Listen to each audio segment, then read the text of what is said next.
Batterio Killer, l'associazione di microbiologia, ha stilato un documento che stabilisce in maniera chiara tutti gli aspetti di prevenzione e controllo nelle sale operatorie dove si sono verificati casi di infezione da Mycobatterio chimera dovuti alla contaminazione delle macchine utilizzate per la circolazione extracorporea durante gli interventi di cardiochirurgia.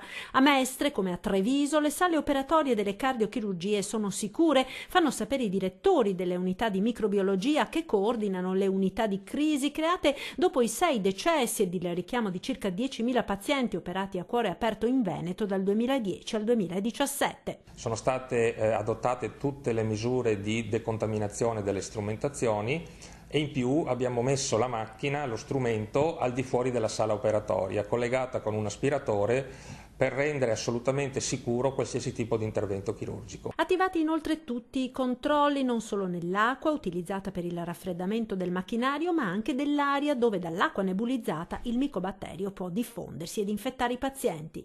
Oltre a questo sono state date delle indicazioni a livello nazionale per l'eventuale screening di quei pazienti che post intervento chirurgico hanno dei sintomi che possono essere correlati ad un'eventuale infezione da Mycobacterium chimere. Questi pazienti vengono quindi inviati nei reparti malattie infettive e sottoposti a tutti gli accertamenti per verificare o meno la presenza dell'infezione. Migliaia le chiamate giunte all'ospedale di Treviso, 3 fino ad ora i casi sospetti.